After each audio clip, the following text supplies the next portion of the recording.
This broadcast is inappropriate for all ages right here on hashtag WeAreMovieClub. I am Cameron. I'm here today to talk about movies and stuff and things that we're watching, particularly Moana. Typically we'll talk about a little about Disney since it's just me today. I am going to put this out there directly. I'm very happy to talk about this later on once we get more people on board. I'm just kind of doing this as a technical test. And I watched Moana again last night, and I thought it would be a really good pick to sit down and talk about for 30 or so minutes. If you've seen me on podcasts, that shouldn't be such a hard thing to do.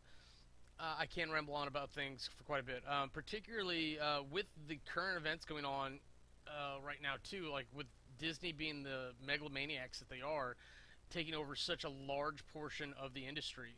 Not only are they talking about taking over Fox, but they're the way we shell, I don't know if shelling's the right word, the way we shell and umbrella corporations nowadays, there's a lot of reciprocal happenings there, not reciprocal, sorry, subsequential actions that happen. So with Disney acquiring Fox, there's probably no way anyone stopped this from happening. Not only is the Marvel Universe back together, it's the one silver lining out of all this, but Disney now owns all the TV and media properties from it as well. If they just bought out the X-Men, would have been fine, but that probably wouldn't have been enough for Fox to do it.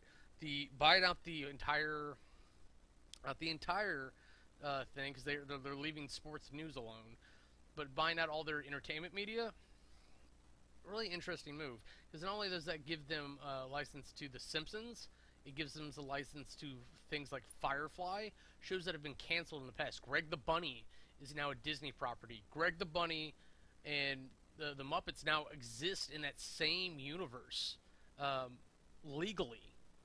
It's amazing to think that that could happen. Not that Disney's ever going to deal with Seth Green, but it's really funny to think of that as a thing that could definitely happen. How do I say this?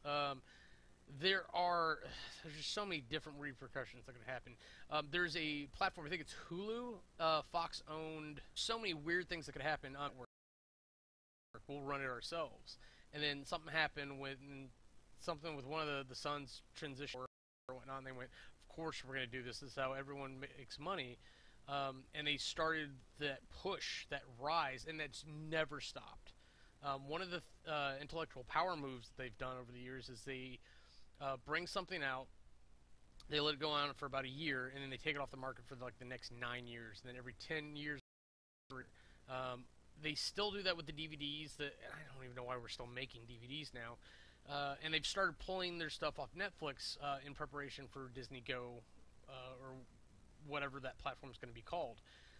One of the few things that is still left on there, because it's really the older stuff they're pulling off as the licenses are expiring. Moana's so new that it's still out there, and that's what I really want to talk about today is Moana, because I feel like Moana has the same energy, the same feel as the good stuff that we got in like the late 90s with like Aladdin, Lion King, maybe not Atlantis. Atlantis was kind of into that. It was back when they were still doing hand-drawn cell animation and before they went to digital, and you can definitely tell.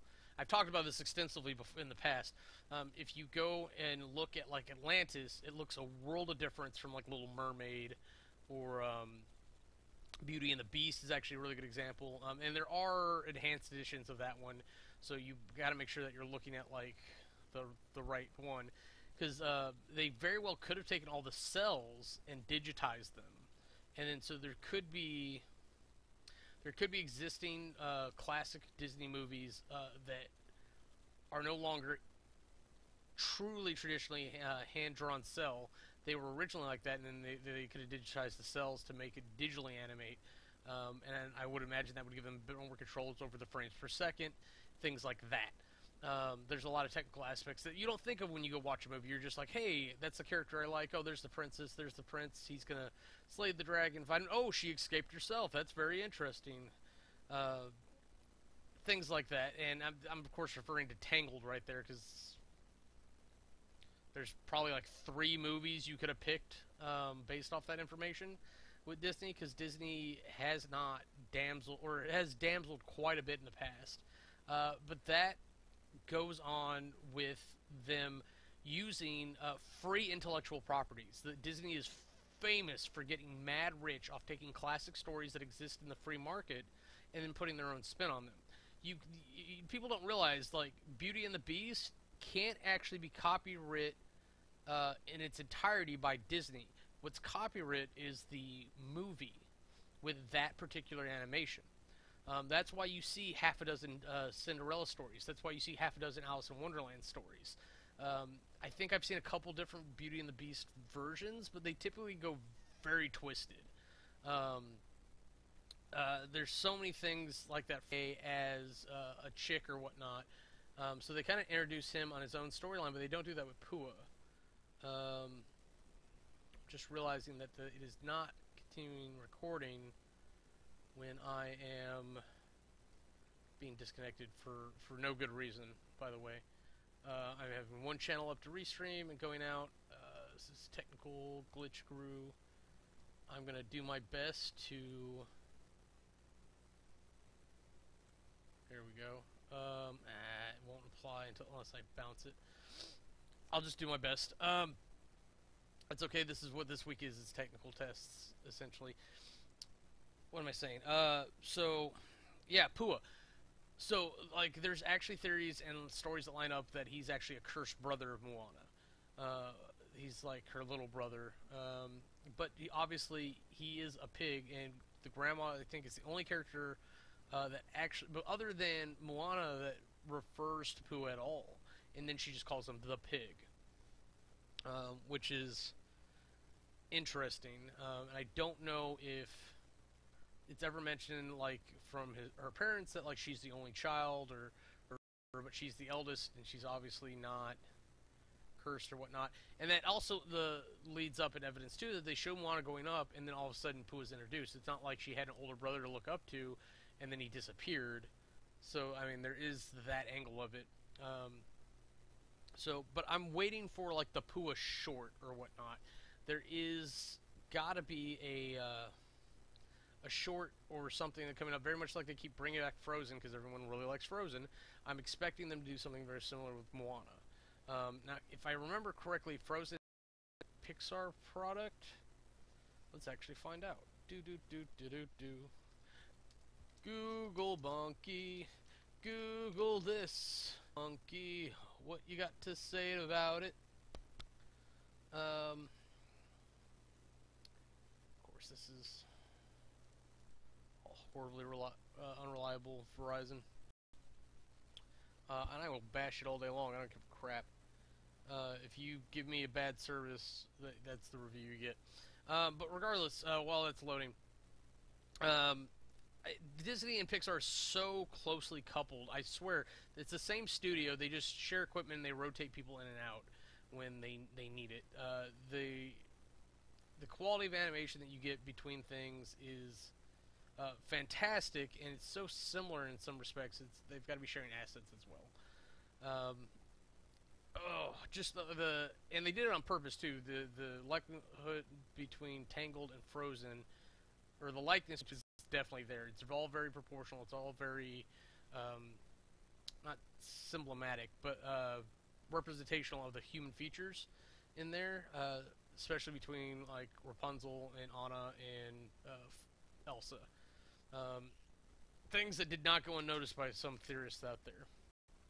So we are okay. So I was talking about Pua and whatnot. So yeah, and so it's one of the subtle, neat things that's going to be there. And given all the shorts and whatnot that do happen before other movies, even, I'm desperate to see one on Pua to try to flush out that angle. But Disney just kind of thrives on these things. Like, all the film theorists out there that do their thing talk about the little bits and connections on everything. I don't know why I'm on gaming at all. You're silly. I don't know how to manipulate this. Get myself off there. So I'm going to have to figure that one out later.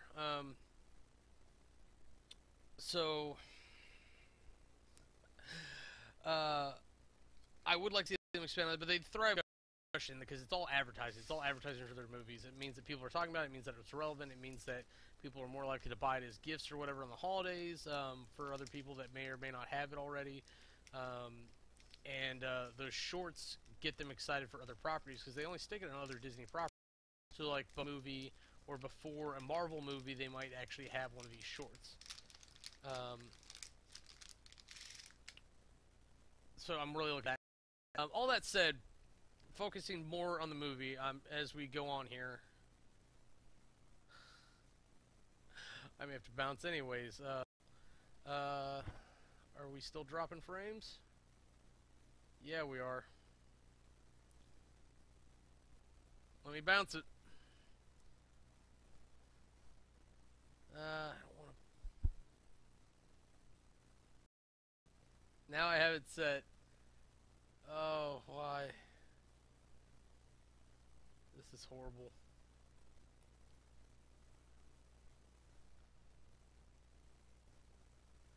Now I have it set so it keeps recording. I was hoping it would cut, and then I'd have to splice the video together. It doesn't stop recording when I stop streaming, so now I have to hit both. I'll figure that setting out later. We'll play with that. That's why we do these things, is to get them going. And you can't, sometimes you can't fix things in the moment. You continue on, do it either. But you've got to move on and just do your best. And this is going to be one of those times. It's just what it is. What I can do to kill this is I can get rid of YouTube. That'll help a little tiny bit. Not much, but regardless, focusing back on the movie's done so beautifully. It's aesthetically wondrous. It's literally a movie about paradise being tainted by the greed of humanity. Whether or not you want to believe it, Maui does represent humanity. He is a envoy from humanity to the gods. And he was given the power to be superhuman as a demigod. And that's the thing, is that he is superhuman. He's very human in all his respects. He needs that attention. He needs that satisfaction from the people to kind of replace what he lost from his parents. He wants to be loved and accepted. And that he's going through, and that's why he takes the heart.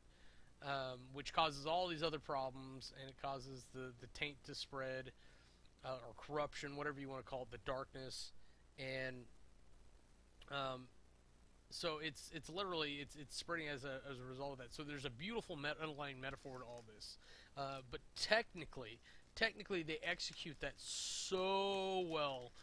You've got this beautiful island paradise, nothing but blue sky most of the movie, until it gets stormy or foggy or cloudy or whatever. And they do such an amazing job. I was amazed at the water physics in Finding Nemo, and you don't think about it for a lot of the movie because they're mostly all underwater. But there is some behavioral stuff while they're underwater that you can notice in that movie. And you see similar things happen here, particularly when the wall of water goes up. Not only is that just done so well, but when you look through the water to see the sea turtle swimming by, or you see the rays, manta rays, I don't know how the manta rays get in that water, the circling grandma, like that depth and that visual shift when you were looking through water is there in the CGI. And it's beautiful, it's wonderful to see that. Then you actually have where the ocean becomes manifest, and she's actually like almost like a blob or a gel, a slime is what you'd call it in like a lot of JRPGs, and it's actually manipulating Moana's hair. It's like grabbing the little rock and moving it around. It's giving seashells out. It's picking up entire people and doing that gel coating look as it holds, and then it lets go and fades off. And she does it to Maui, and she does it, or the ocean does it to Maui, and it does it to Moana as well. It does it to Heihei. Heihei is particularly interesting to look at if you look closely, because you're seeing like the water actually touch the feathers, which have a different consistency than hair. And granted, not that you could tell with my lack thereof, or even when my hair was longer. I don't know why I did that either. It has a different consistency than Moana or Maui does. They have like these nice thick curly hair. It's really pretty. And so like it shows the weight of it on the hair, and you see them do like this hard thing. Uh, but in particularly, like all the characters in that movie seem really strong, even Moana, and that could be evidence to her actually being not celestial but divine as a character, and actually part descended from gods, or blessed at least in the gods as a chosen one. Because there's a scene where like she's flicking sticks in the ground, and I know you can do that, but like the way she was burying them, they were like half in, pretty deep, and it's just even in sand to get them to stick up like that. You got to throw pretty hard, and she wasn't putting that effort in. And there's a couple times in there like she fights with the hook for quite a bit. She's not Maui strong, mind you. She's Maui and actually gets a reaction out of him. At one point, she's able to move him even just the slightest bit, like his entire body, to grab the oar when she's got him by the ear. And then he finally goes, okay, this is fun, and then picks her up by his ear. There's just so many like subtle like shows of strength there. The fact that she survives the Lautai fall, I'm gonna be honest.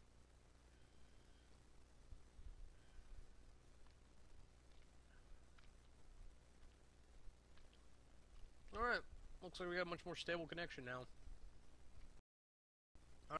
Do you hit me up at @camera25 on the Twitters? It's right down there. Let me know whatever you want to let me know. So we see that push as she's valiantly saving the turtle, and she's interacting with the ocean for the very first time, and continuously as she's dealing with the ocean. It's very much. It's not a traditional hero's journey because it's not her refusing the call. It's actually her parents refusing the call on her behalf. But given like the mystical stuff that happens in the cave with the drum, her talking with her ghost grandmother, and some of the little things that happen throughout the thing, there's definitely a mystical element to it. It's either that Moana has magic powers, or there's divine intervention. Ocean, of course, itself, which has another thing to it. How do I say it? So either she's special, or she's being blessed and driven by the gods quietly, because not all the gods would be as Te-Fiti is, or when Te-Fiti goes dormant, when she does lay down, she has spiritual connection that she can use as well to observe and etc. And so all the gods would have to work like that, right? Like there are, this is literally like Hercules and Greek myths. There are stories upon stories to draw from here that they could continue on, and it could be another. It could be an actual Maui movie would be the next one in that series. Like you got Moana, and then you go Maui, and then you do like a Pua short. You probably do a Hey Hey short. I'm sure there's a clever way to do that.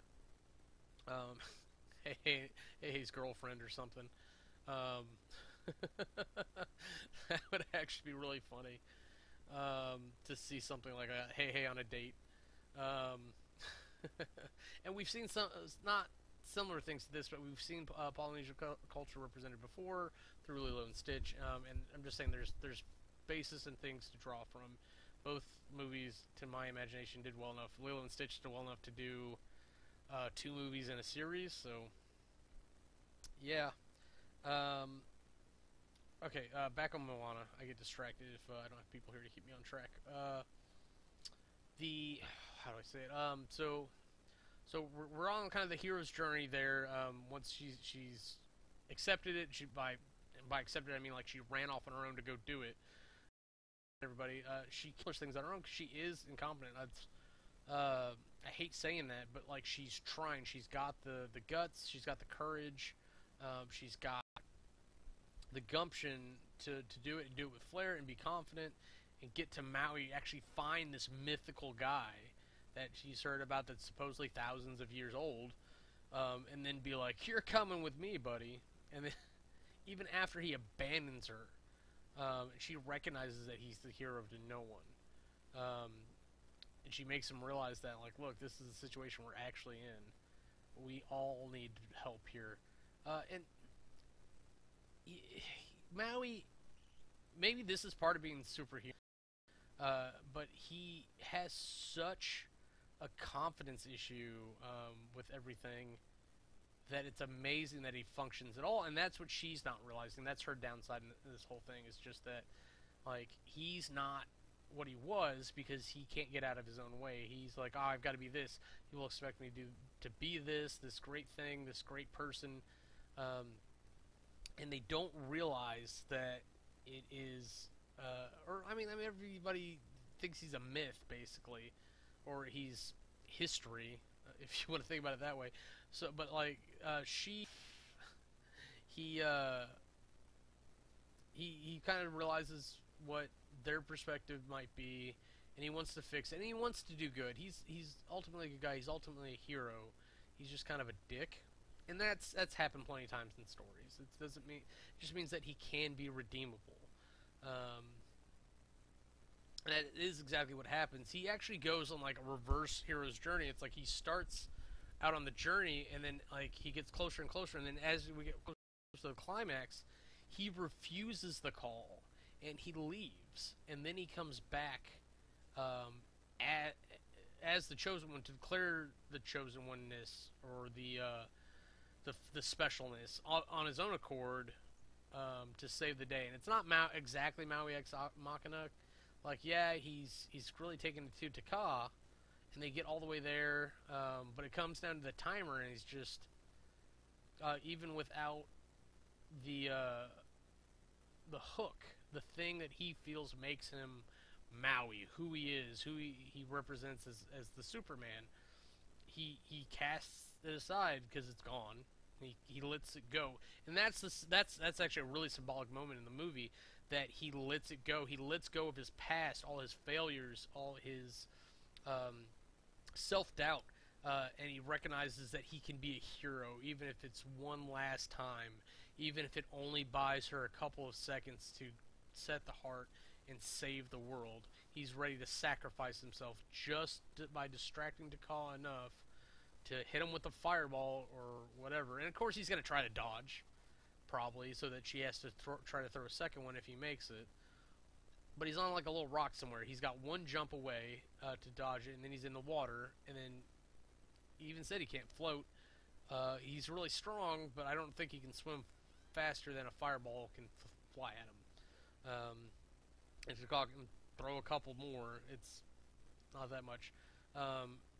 So just the fact that they get all the way there and they get all to that, and they show the MacGuffin in a very similar fashion to like how it's shown up all the other times.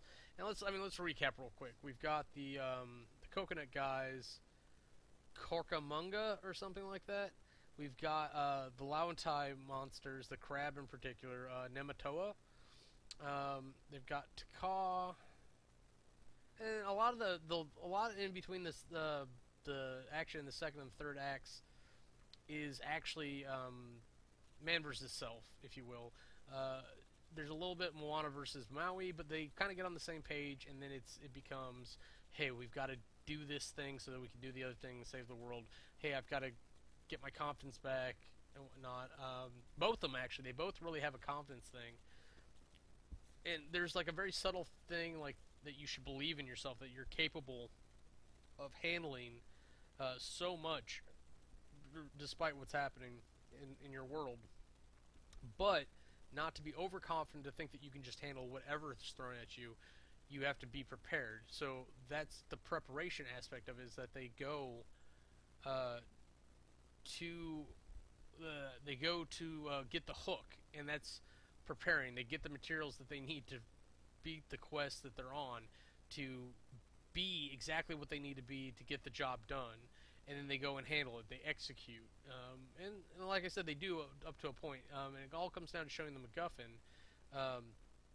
And like each of the previous instances that I mentioned, like, people sense it. Like, the crab goes right for it. It's like, oh, this is a curious little thing. And I can't tell if it's, oh, I really want that necklace for some reason.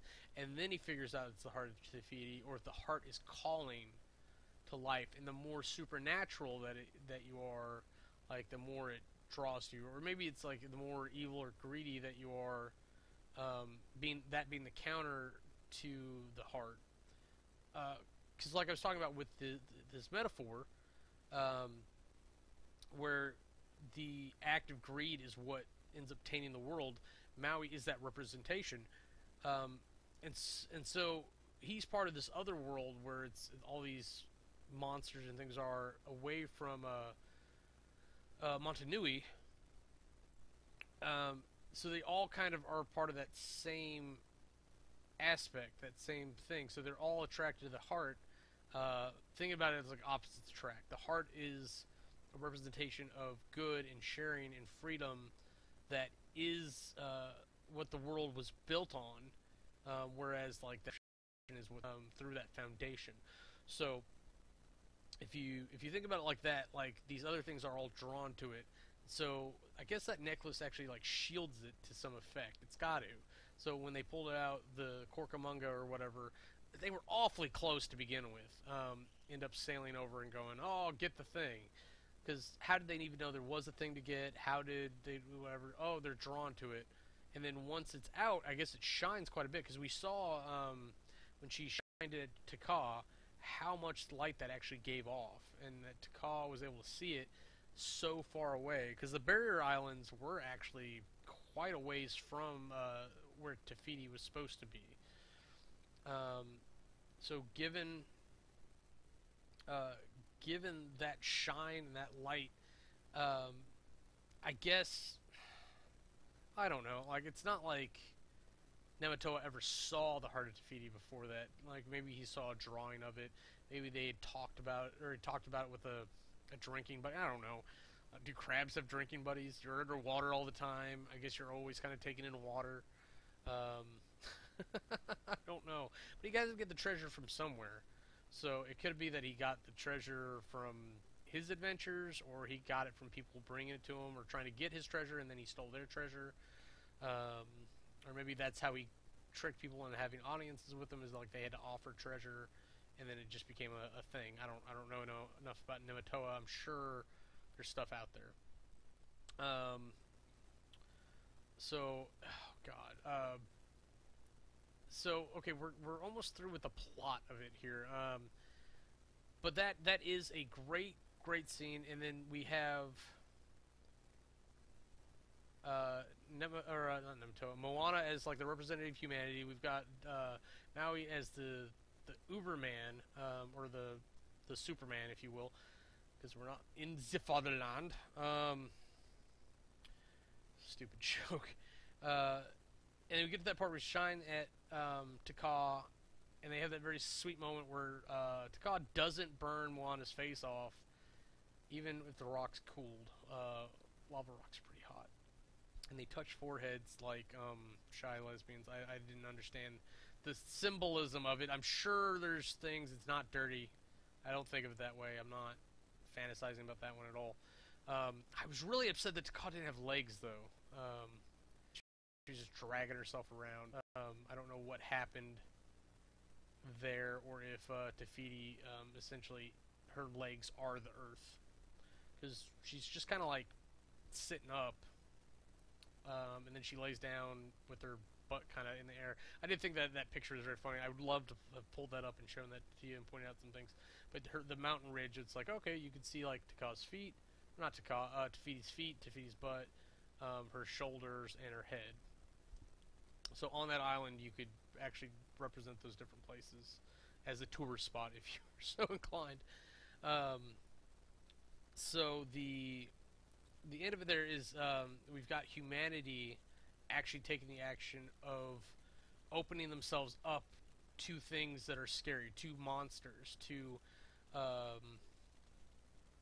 don't know how you say it, to their fears, the things that are going to consume them and kill them, and recognizing it for what it is, the same thing that drives us deep down. So it's kind of like a nice coming to terms with your mortality type thing, especially with Maui sacrificing him, or being willing to sacrifice himself, and then Moana saying like, "Hey, there's another way." And it's at that point, it's not so much just that she's a emissary of humanity at that point, but she actually branches off a little bit and being like, our superhuman human says like, hey, this is the way, it's the only way to do good, and then there's kind of like, oh, what about this other thing? And I really like that. I love that moment at the end where it's like, hey, here, there is a way to get around this, and we're fine. Not everybody is about watching the world burn while they get what they want. It's sometimes you can get what you want, and that's enough. It's like, oh, this is all I wanted. And then, like, Jafiti's able to go back and start flushing out the corruption. It was interesting, too, that the corruption is taking time to actually flow away as she's healing the world. And given that Motunui was like one of the last places to get hit, I can't think of how many other villages just wasted away. But that means that the whole time that trail's happening, they're still suffering. So probably, and oh god, they were on the ocean for a long time. Granted, they didn't have a lot of food and everything, but they were there out on the ocean long enough for Maui to teach Moana how to wayfind properly. It would seem to become a master wayfinder in her own right. Where she knew nothing when she first left the boat. So seeing that type of thing, like that time period out there, like that just means that all that reflects back on the village and all their hardship. It's amazing that Pua's in one piece when they finally get back, because it's like, well, why would we keep feeding this pig? We could just eat them, and then that solves two problems: that we're one less mouth to feed, and more mouths fed. It's ridiculous to think like that, but it just leads to evidence that there's something special about him. But everything in this movie is delivered so well. There's so many silly songs and stuff. I have one issue with the music in this. If you'll notice, Moana's father and Nematoa are voiced by the same actor. And he's a decent enough actor. He's a fine voice actor. It's fine. I liked him as the dad character. It's kind of weird to hear him coming out of a giant crab, and then he started singing, and it was even worse. I didn't get that. I didn't understand why he sang that, or why he was the character that got to sing that. Maybe that was a request, a deal on his part. I don't know. But that's the only problem. Everything else is so catchy. I mean, thank you. You're welcome. I'll be singing that later tonight because fuck is that catchy. What else? And it's not even so much that like I can remember them and they'll be stuck with me forever. It's that like at the time they're just very powerful songs. The growing up song that happens that gets played like 2 or 3 times in the movie. Each time it's just like, oh, this okay, I'm feel you movie. I feel you. And then even the "Thank You, You're Welcome" song gets come again when he is, hey, we'll all be dead soon. Oh, hey, we black. So, it's funny to see the songs repeat, because I don't know if that's a typical thing in Disney movies or not, where they actually end up repeating themselves like that. It's not something I've noticed in the past. Granted, other than Pixar, there's not a lot of Disney movies that I watched dedicatedly with my analytic eye on. There was a time, like back when I just watched movies, I was like, oh, it's a thing, Snow White dwarves, that's funny. Thanks, Grandma. But like as I got older and as I've been introduced into doing this more and more, like I'm definitely seeing things like that more and more, and I'm getting better about remembering to talk about the music, because great music comes in 2 categories. It's either, oh my god, when that beat drops and like I hear this thing, those are the epic moments. Those are the second best music moments to me, especially if it's a catchy song or something. Like, actually, you know what, catchy songs are third. I'll give you that, because like something like Trolls or Sing is all about, at least at the time, popular music that you can sing along or whatever, but it doesn't necessarily depend on the movie. Thank You, You're Welcome. I keep saying that, it probably is just You're Welcome. It falls in that category, but is slightly different. Obviously, it was just a good catchy song, and then you can sing along with.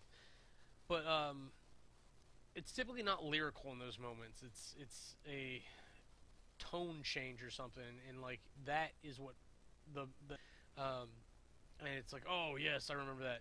The better moments for me, at least, are when it's so subtle that you don't notice.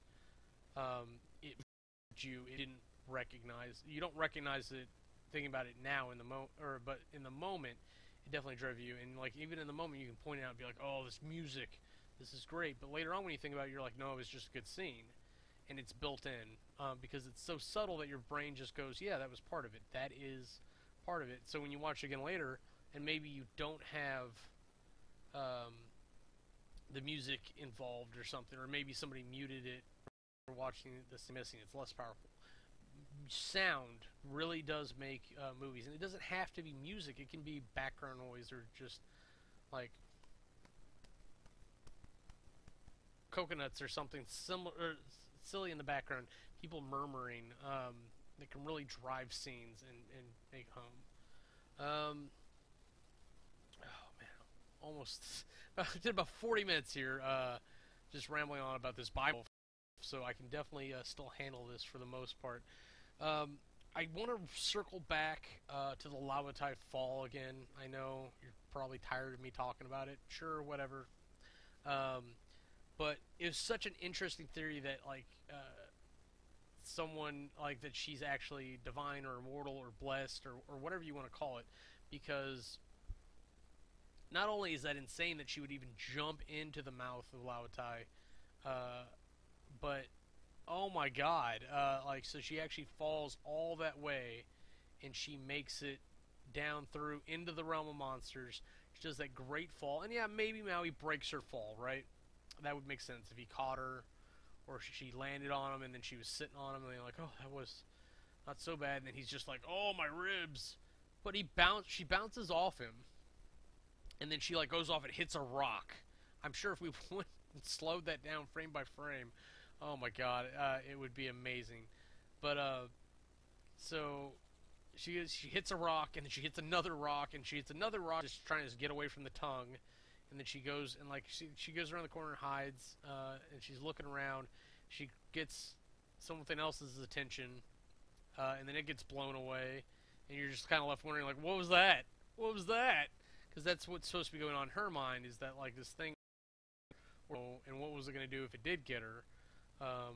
Because chances are it probably wasn't going to offer her a cup of tea. It's the realm of monsters, after all. But it is what it is what it is. You can't do anything or get away from it, really. What was I going to say? Yeah, so, like, that whole thing really makes me think there is something extra about her. That maybe she is just a little bit stronger. Maybe that she is a little bit more protected than most mortals. So, yeah, you could say that she was protected, or not, I'm sorry, you could say all that, or you could say that she was chosen, and that the fates were kind of working in her favor. I'd love to see more of this universe and everything, and I can't wait for it. Who knows what we're going to get. Disney's got their hands full. They've got to be branching studios at this point. Of course, the Disney computer animation department is what makes these movies. And then, like I said, I'm pretty sure Pixar just shares the same assets, and computers is just a different think tank that's behind that one. And it's true, because like, they've actually put out a bunch of stuff on that. Like, Steve Jobs was in on that, like, back in the 1980s. They thought up some of the things for, like, WALL-E and Toy Story, and they were just waiting for the capabilities of the world to catch up. Because back in the 1990s, you couldn't do proper CG.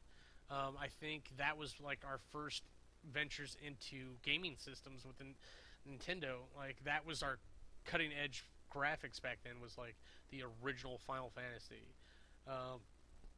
I think some of the games were still depending on like VHS tapes for you to play that simultaneously at certain points, or we're just like that was like our best hope for graphics. And if you saw VHSs from 1987, yuck. Um, the so we've come so far from there, and when we started doing digital animation, let alone when we actually got to proper CG, oh my god, beautiful. I'm so happy we got there, and the people that had these ideas for these great movies and shows were still there, because there's plenty more.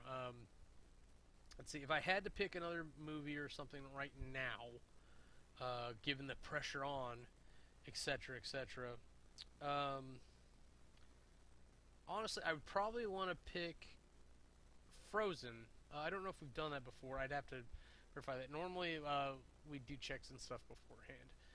But like Frozen or like another Disney movie, I actually would really like to focus on before the climate changes, if you will. There was a one that just came out about like Mexican Death Day or whatever, Cinco de Mayo, if that's it. I don't know. Cinco de Muerte, probably. I just can't remember the title of it offhand. But that one would actually probably be a good candidate as well. So hopefully I can find some more people that like to talk about movies and want to get in here and do the thing. There are plenty of people out there. I'm sure there are people out there that want to talk about movies. The I just got to find a couple of them that want to do this semi-regularly, and I'll see what I can do about the technical issues. But so happy to have you watch and enjoy this in any way, shape, or form that you do. I'm going to go ahead and call it here. I think we're, what, 50 minutes? We're at like 47, even though the recording shows 38, so that's concerning. But, like I mentioned, I'd be happy to do Moana again at some point with actual people. So, that was a kitty, run by kitty. Okay, so we'll go ahead and call this. Until you see us next time, I'm Camerai. Go ahead and yell at me, talk to me about movies or whatever else you fancy at Camerai25 on the Twitters. And, I don't know, can't even remember how we end this normally. I know I started it wrong now that I'm thinking about it. But I'll have to go do research. Thank you for watching. This has been #WeAreMovieClub. If you want to see anything else we're up to, go ahead and click the annotations and they'll take you to our other channels. Thanks for watching.